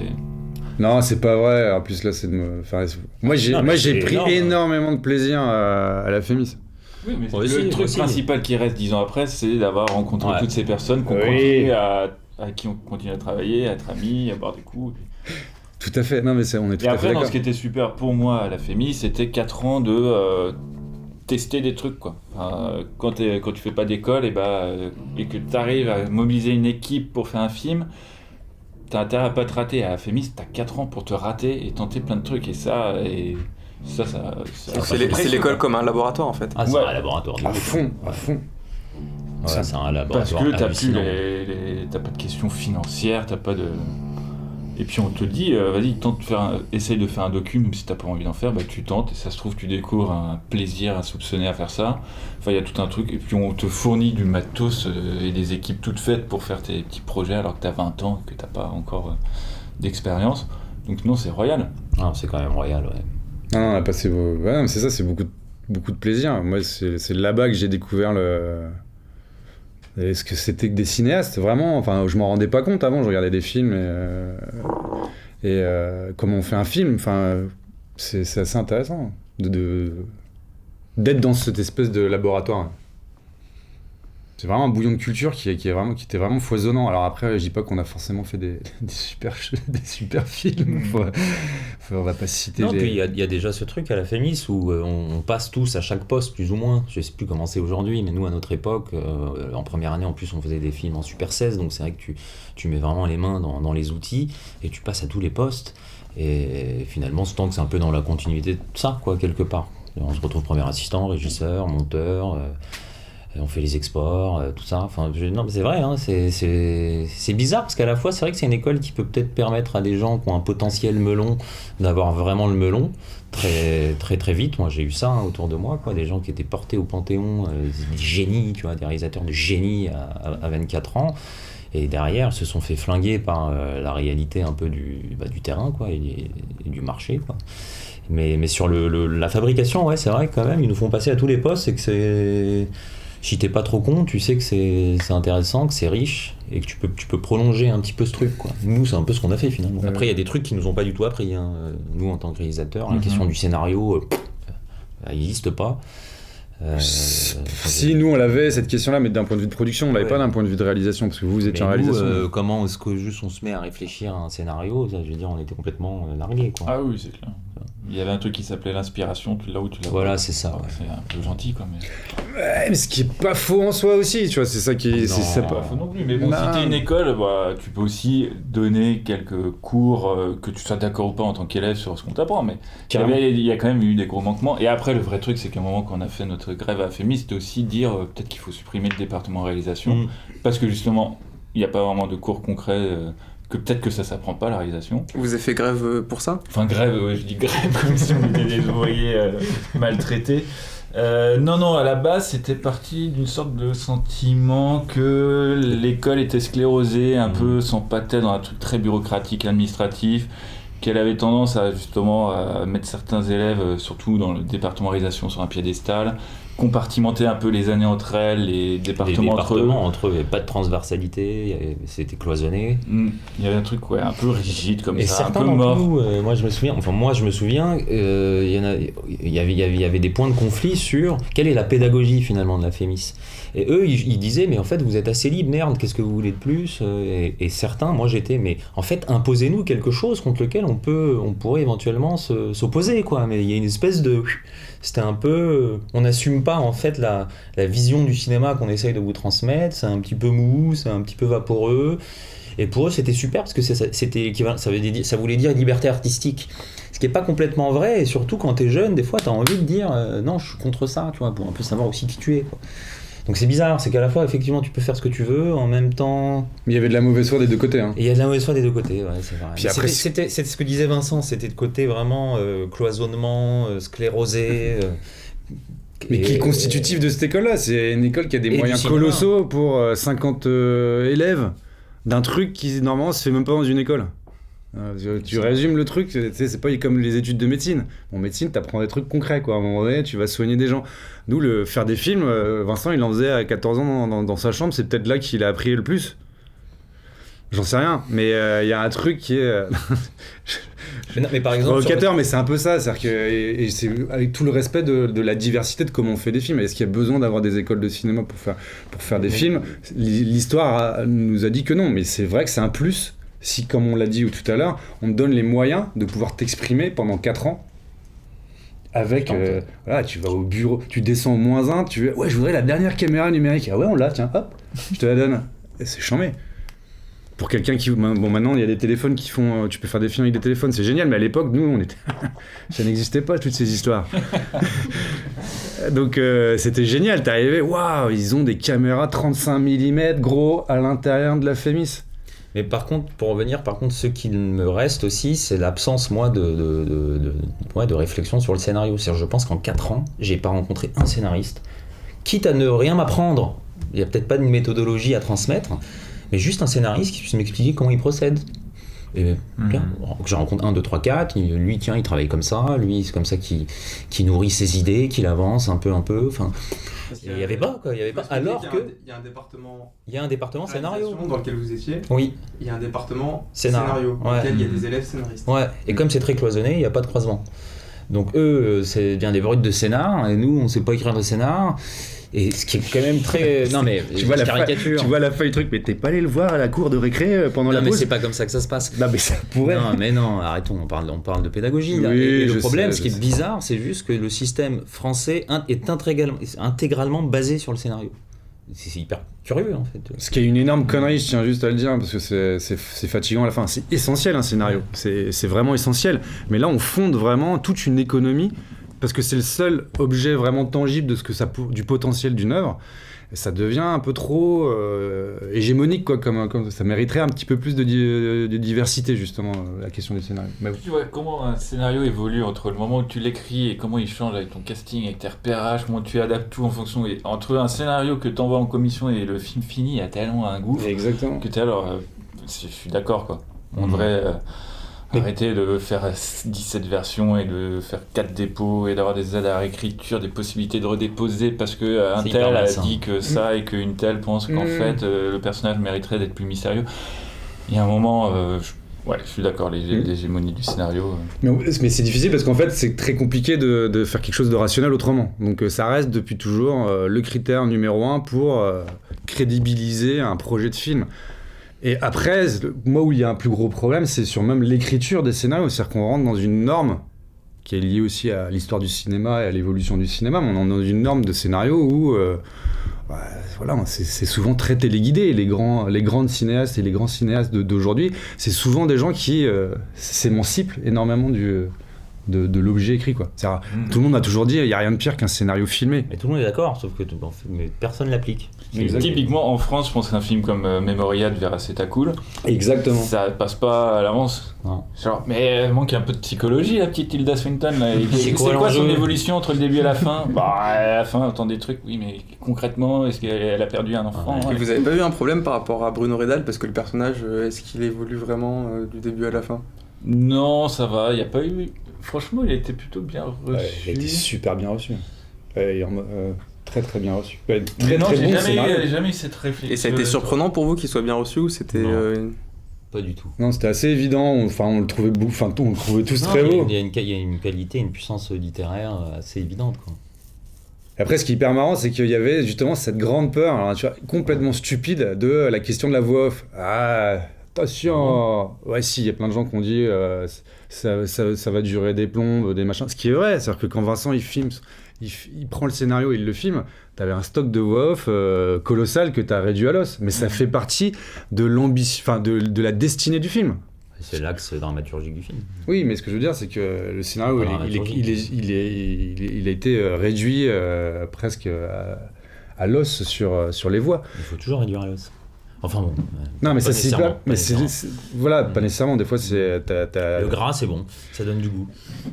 Ouais, mais Veracita Cool, c'est hyper intéressant. Donc, et après, lui, il a la chance d'avoir. Il y a d'autres critères. Quand tu reçois le nouveau projet de Veracita Cool, tu vas pas le lire de la même manière. Oh putain, c'est chiant. Tu le lis pas. Il boit son tu café. Tu le lis pas, mais après, ouais, c'est devenu autre chose. Maintenant, c'est devenu des. Peut-être qu'il a eu le cinéma du monde ou je sais pas quoi, Memoria en plus. Il a peut-être eu une aide du CNC. Ouais, mais ça joue pas sur le scénario. Mais ça joue pas sur le scénario, là, c'est clair. Ah, non, mais c'est vrai que t'es un premier. T'es un cinéaste ou une cinéaste, tu fais ton premier film et ça ressemble à un truc comme Memoria. Je crois que c'est dur en France. Quoi. A priori, t'es seul. Parce qu'il y a ce truc autour du scénario, du personnage, de l'évolution. La psychologie. Du thème, c'est quoi? Qu'est-ce que ça me raconte au fond de moi? Bah, ça me raconte qu'on entend des boum. Et quoi d'autre? Bah, c'est tout. C'est tout ce que tu vois dans le cinéma de Veracita Cool. C'est déprimant. C'est comme la question, pourquoi ce film aujourd'hui? Bon. Et pourquoi vous? Pourquoi c'est vous? Pourquoi vous, quoi? Hallucinant, quoi. Pourquoi vous faites ce film aujourd'hui? C'est délire, quoi. Moi, j'ai jamais su. Moi, en fait, je suis très handicapé dans des oraux là-dessus parce que ça me stresse parce que c'est vrai que c'est une question où en soi, tu peux pas répondre parce que c'est toi à ce moment-là, tu vois, c'est une évidence. Mais tu dois le justifier maintenant. Et t'as 2 pages. Donc c'est compliqué. Il y a un côté scolaire, tu repasses le concours de la FEMIS un petit peu tous les 6 mois, quoi. Oh. C'est vrai, hein. Et puis tu reçois des retours, puis c'est un peu infantilisant. Des fois ils sont super les retours, hein, c'est pas ça, mais c'est bizarre, c'est très très sclérosé quand même. Je me suis toujours demandé comment ça se passe un oral du CNC pour Claire Denis ou Amalric ou Dumont, enfin je sais pas, des gens en place quand même, qui se retrouvent face à 15 personnes qui disent alors Bruno, moi j'aimerais bien savoir pourquoi.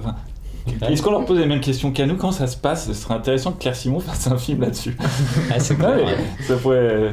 C'est clair. Non, c'est hyper intéressant. Après, ils arrivent pas seuls, ils arrivent avec tout ce qu'il y a derrière eux. Nous, on arrive un peu en slip, genre, t'es qui? Ah. Mais moi, je sais pas si à 60 ans, j'aurais envie d'arriver dans une commission pour devoir expliquer mes intentions. Toi, là, t'as changé, là, tu es rentré dans un autre espace, Vincent, maintenant. Avec Bruno Redal. Avec des jeunes scénaristes de 30 ans. On s'en fout de ça, mais c'est vrai que c'est curieux, quoi. C'est bizarre. Moi, peut-être demain, je peux me retrouver dans une commission d'avance sur recette à devoir décider si, je sais pas, Arnaud Desplechin, qui aura 70 balais, a le droit de continuer à faire du cinéma. C'est hyper chelou, quoi. Et peut-être que oui, parce que c'est de l'argent public, on comprend. Mais c'est vrai que c'est spé, quoi. Répondre des questions scolaires sur son scénario, c'est un peu chelou. Ouais. C'est les règles du jeu. Après, il faut savoir les accepter et vivre avec, mais c'est toujours compliqué. C'est comme. Mais c'est comme quand on fait partie de commission, parce qu'on a la chance de faire partie de commission, c'est comme respecter cet objet dossier. Et c'est hyper important de le respecter. Il y a plein de gens qui envoient des dossiers avec l'espoir de pouvoir faire un film. C'est énorme. Parce que, comme tu disais, on a la place de... Et quand on fait partie de commission, on a cette charge qui est ultra violente et qui, des fois, va être résumée à 25 pages. Et si t'as pas les bons éléments pour juger, tu peux même passer à côté. Parce que scénario qui te convainc pas, intellectuellement, artistiquement, nanana. Alors qu'en fait, derrière, il y a un cinéaste ou une cinéaste en puissance magnifique, mais juste que t'as pas les outils pour pouvoir... Donc c'est très compliqué, tous ces trucs-là, et c'est vrai que c'est intéressant d'analyser, voir comment on peut faire au mieux pour aider qu'un film se fasse. Et j'ai pas la solution encore. Moi non plus. T'as une solution? Vous avez souligné l'importance de faire des tests, des essais pendant les études, mais aussi vous continuez à produire des films assez expérimentaux. Quelle est la place pour vous de cinéma d'avant-garde? Comment vous le définissez? Et pourquoi il faut continuer à le faire pour vous? En tout cas, pour moi, c'est une nécessité que ça puisse exister. C'est vrai que ça fait longtemps qu'on... Enfin, moi, j'en ai pas fait. Mais là, on ne fait pas de cinéma d'avant-garde. Non, je parle pas d'avant-garde, hein. Je parle de quand tu définissais expérimentaux ou des films qu'on fait tout seul, quoi. C'est plutôt cette image-là que j'avais. Je parle pas d'avant-garde, mais de faire des petits films dans notre coin. C'est pour le plaisir de faire des films aussi. Moi, c'est une nécessité, mais en tout cas, C'est pas non. politique, hein, en tout cas. On se dit pas, il faut continuer à défendre le cinéma expérimental. Enfin, on s'est jamais dit. Non. Et de toute façon, je doute fort que, je sais pas, Vincent, de nous deux, est celui qui en ferait éventuellement le plus, va pas se dire je dois continuer pour que ça existe encore. Enfin, s'il a pas une envie, il le fera pas, quoi. Donc, je sais pas, mais.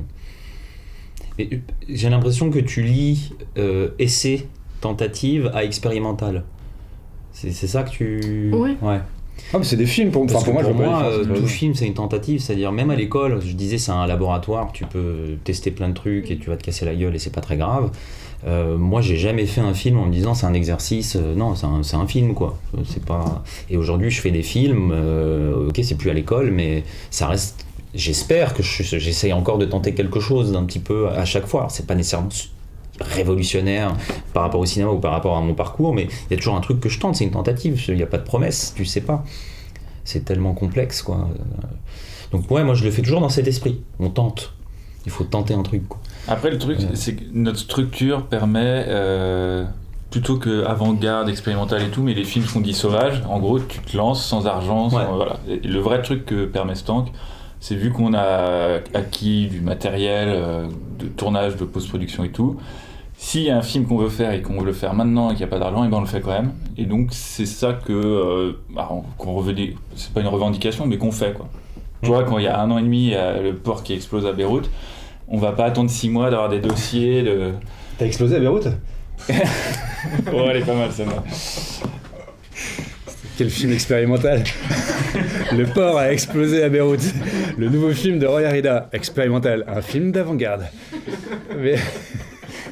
Non mais t'as raison, mais après là on joue avec des mots, c'est-à-dire que quand toi tu définis ça par expérimental, avant-garde et que Vincent finit par dire sauvage, on est à peu près tout le temps dans le même mouvement quoi. Après il y a des gens qui le définissent d'une certaine manière. Mais je pense un bon, enfin pas un tiers, un tiers des films qu'on a fait, c'est ça, c'est des films qui sont faits genre, toi en attendant Godard, c'est des répétitions filmées qui deviennent le film. Oui, mais qui aurait été un film à peu près dans la même chose que les répétitions filmées. Mais bon, toi, il y a ce truc quand même. Exactement. Duel raté, film sauvage, l'immeuble d'aimant, film sauvage, du Ah, JB, c'est que du sauvage. Ali H.M. Khaled, c'est sauvage. Ouais, mais attends, du La JB, Marche, c'est du sauvage financé, tu vois, il y a plein de trucs qui oui, mais en fait, contextes en fait, on les aurait tous tournés ces films, et après en cours de route, tu dis ok, je peux essayer d'avoir un peu de sous ici et là. J'essaye d'avoir un peu de sous pour faire la post-prod au mieux, me payer rétroactivement. Mais en fait, on a quand même les outils et la petite communauté autour de nous pour, s'il le fallait vraiment sans sous, aller au bout du geste. Bien sûr, et ça, c'est un peu ce qui est bien, c'est que ce que tu disais tout à l'heure, c'est il faut juste un appareil photo et un ordinateur. Parce que quand tu dis qu'on a acquis du matériel, bon, c'est pas non plus. Bah si, on a un appareil photo de qualité avec des très belles optiques et on a deux bancs de montage, mais c'est pas colossal, oui. Oui, au final, c'est un GH5 et un iMac, hein, mais bon, on n'est pas sur. T'es pas sur ton. Oui, c'est ça les outils. Je trouve ça beau, je dis ça aux gens qui écoutent que film sauvage, il n'y a pas besoin de grand chose pour pouvoir lui donner vie, quoi. C'est après la vraie question pour avoir aussi de pas être épuisé quand c'est ton désir de vouloir faire du cinéma ton métier. C'est ça le grand saut, parce que la différence entre le professionnel et l'amateur, c'est toujours un truc assez complexe dans le rapport à l'art. Et surtout quand t'es au cinéma qui est entre art et industrie, donc c'est vraiment schizo, des fois assez chiant. C'est de pouvoir en faire ton métier. C'est hyper beau, je trouve, le geste que quand Vincent va produire Jean-Baptiste à Lazare, c'est hyper beau de donner un espace, une visibilité à des films comme ça pour leur dire, ouais, voilà, c'est des films qui font partie aussi de cette grande famille du cinéma. Et c'est en ce sens que, voilà, Sauvage... Est-ce que ça a été difficile pour vous d'acquérir ce seuil de rentabilité, de subvenir déjà à vos propres besoins en tant que personne humaine et en tant que réalisateur, de producteur, des rôles, déjà de vous payer? Est-ce que ça a mis du temps depuis la création de votre structure? Ouais. Bah oui, on est toujours dedans de toute façon. On est toujours dedans. Ça a évolué, mais pas énorme, hein. C'est des petits pas, quoi. C'est vraiment... je sais pas. Enfin, on essaye de renouveler nos statuts d'intermittent chaque année, quoi. Donc il faut un minimum de sous chaque année, un volume de production qui permette de faire ça. Alors, c'est lié à l'économie des films et c'est lié aussi avec nos limites. C'est-à-dire que je pense qu'on pourrait, ça c'est les autocritiques qu'on se fait souvent, c'est qu'on pourrait rendre nos films plus visibles pour les gens et favoriser l'économie qui est autour de nos films. Mais après, voilà, vu qu'on a toujours besoin de faire des films et qu'on se retrouve toujours embarqué dans de nouvelles aventures, mine de rien, c'est compliqué d'avoir toutes ces casquettes, d'à la fois... Mais c'est un travail en soi de créer les films, et c'est un autre de les faire vivre, c'est un autre métier. Peut-être. Exactement, tout à fait, c'est un autre métier, et on respecte vachement aussi toute cette Comme on a déjà cette deux filière. métiers. C'est un peu compliqué. Dur. On cherche d'ailleurs, si jamais des gens dans la distribution écoutent, nous cherchons des camarades pour nous accompagner nos films partout en France. Mais oui, c'est difficile, mais ça s'est fait sans stratégie particulière. Il n'y a pas eu de plan où on s'est dit, ok, à partir de maintenant on fait ça et ça nous amènera à tel endroit dans 2 ans et on pourra du coup commencer à se payer tant. Non, c'est pas vraiment ça. Au début, on se paye à peine, on se paye sur les films qui ont de quoi être faits. Et au bout d'un moment, on se rend compte qu'il y a de quoi se faire une intermittence. Et bon, au bout d'un moment, on se dit il faut qu'on puisse pérenniser l'intermittence. Et puis comme c'était quand même assez actif, il y avait quand même pas mal de projets. Ça s'est fait naturellement. Il n'y a aucun moment où on s'est dit ok, là on va produire ce truc parce qu'on a besoin de sous, c'est un impératif. Il y a eu, c'est un truc entre, je sais pas, l'activité naturelle qui s'est mise en place. Et un peu pas de chance, mais un peu les aléas, quoi, des films qui se font au bon moment, avec suffisamment de sous pour permettre à 3-4 personnes de renouveler leur intermittence chaque année. C'est une inertie. Mais c'est pas plus... Il n'y a pas de stratégie, on n'y est pas arrivé par une espèce de volonté particulière, quoi. Par contre, aujourd'hui, on essaye, parce qu'on a aussi un peu plus de responsabilité chacun dans nos vies personnelles, donc de pérenniser un minimum. Par contre, pour que ça tienne, et si ça tient, c'est parce qu'on vit chichement. Que Stank vit chichement, c'est-à-dire Stank n'a pas d'employés, paye un tout petit local avec un loyer vraiment ridicule, et que nous 3-4, on vit chichement. Donc à un moment donné, ça se joue à rien. Hein. Si tu aspires un peu plus, Stank c'est plus satisfaisant, aujourd'hui du moins. Ou du moins sinon il aurait fallu repenser quel genre de film on fait, quelle typologie de film on fait. Il y a une cohérence finalement, je sais pas.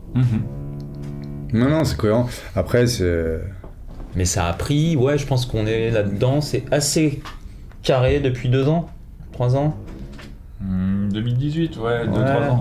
2018, il y a un truc, tac, et puis c'est vrai que Bruno Redal aussi, il y a un truc, et symboliquement et financièrement, qui aussi permet de faire un petit pas, pérenniser un peu plus. C'est fragile, mais voilà. Mais ça reste très fragile, très très fragile. Chaque année, on se redit, qu'est-ce qu'on a là cette année, éventuellement, comme projet sur le fil Non, mais des projets qui font entrer de l'argent, parce qu'on a un loyer à payer, voilà. Et là, cette année, on n'a pas grand-chose, on a un peu de trésorerie, mais il faut quand même qu'on en rajoute. Non, mais c'est bon,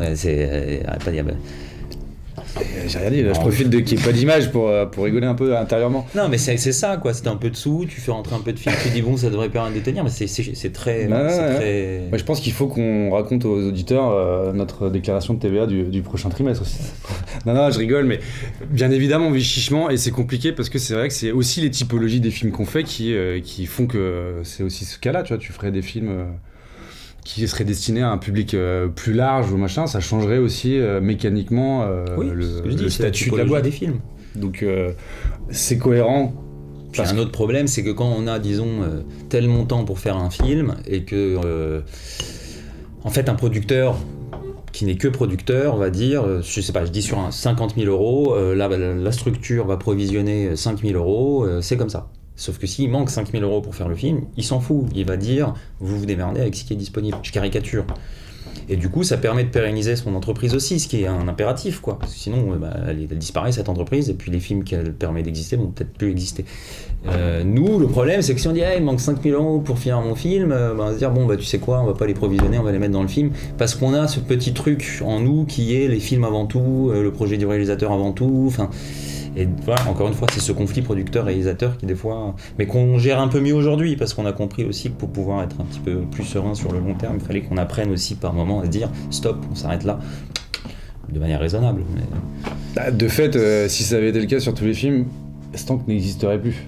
Donc il y a toujours un équilibre, et il y a en effet ce côté bicéphale de l'artiste et le petit... je sais pas quoi, le petit artisan entrepreneur. Donc il faut savoir vivre avec les deux, il faut être honnête avec les deux pour pas trop se mentir. Mais c'est vrai que le cinéma du mécénat, c'est un autre, c'est pas encore nous, quoi. Ça sera probablement jamais nous. Mais c'est bien aussi. Si Stank avait des mécènes, pourquoi pas, ça pourrait aider certains films. Non, mais voilà, et c'est hyper compliqué parce que c'est vrai qu'en plus on en parlait hier. de cette question du mécénat, mais qui est dans l'art, a aidé aussi beaucoup de grands artistes à survivre ou vivre. Et c'est des questions compliquées parce que c'est difficile de faire. On l'a vu aujourd'hui avec l'état du cinéma en France qui est, tu vois, c'est pas évident pour les gens vu que le public ne va plus forcément en salle et ainsi de suite. Bah on se pose des questions. On verra à quelle sauce on va se faire manger dans 2 ans là, parce que on se rend pas compte, je crois, encore des conséquences du Covid, de la chute de la fréquentation, tout ça. On a l'impression, mais c'est vrai parce que rien n'a changé quoi.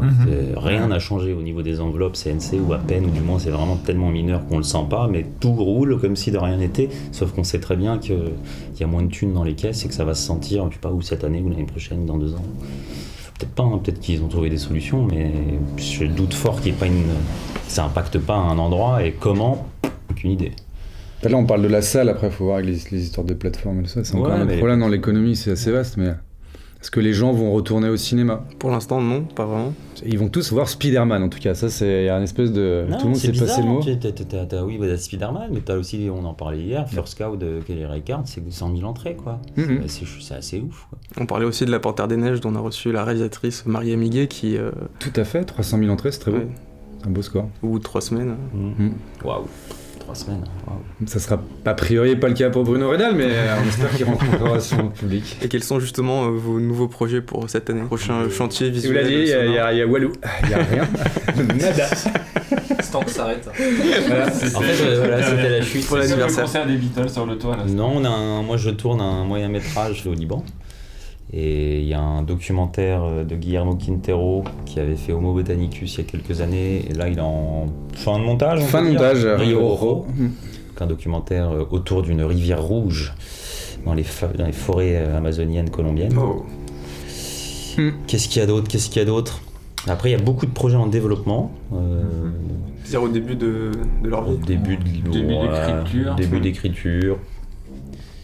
Le prochain film de Bogina, développe un long métrage. Vincent développe un long métrage ou 3. Il développe 3 longs métrages. Ah oui, ils ont 3. Pierre-Emmanuel développe une 4 longs métrages. Et 4 Pierre-Emmanuel. Non, je développe un long métrage, donc oui, depuis pas mal de temps aussi, mine de rien. Qui devrait rentrer en financement pour le coup. Ouais, qui est une espèce d'émanation du dernier d'Essai Franc. Donc voilà, donc ça c'est en financement bientôt, une série qui est en développement également. Et après non, c'est du développement mais assez à long terme quoi, parce que c'est vrai qu'on prend beaucoup de temps à développer. Bah c'était ta définition de l'exigence à une époque. Donner du temps. Non, c'est vrai, non, mais, donc du coup non, c'est beaucoup de développement et après il y a des films qui vivent leur vie. Donc Saint-Jean-Baptiste de Jean-Baptiste Alazard. Mais Jean-Baptiste Alazard d'ailleurs aussi développe un nouveau projet. Ouais, tournage en août. Ouais. Donc non, des petites choses, mais... Ouais, La marche de Paris à Brest, toujours en festival aussi. Il y a des films qui circulent, mais... Ouais, voilà. Eh bien, un grand merci à vous, Roy Arida, Pierre-Emmanuel Hurquin et Vincent Leport, d'avoir participé à ce nouveau grand entretien de Négatif. Sur nos sites internet négatif.co, vous pouvez découvrir l'ensemble de nos précédents entretiens, accompagnés d'illustrations, extraits, vidéos, liens et références. Pour suivre notre actualité, vous pouvez vous abonner sur Facebook, YouTube, Spotify et Twitter. À bientôt. Salut. Merci. Salut.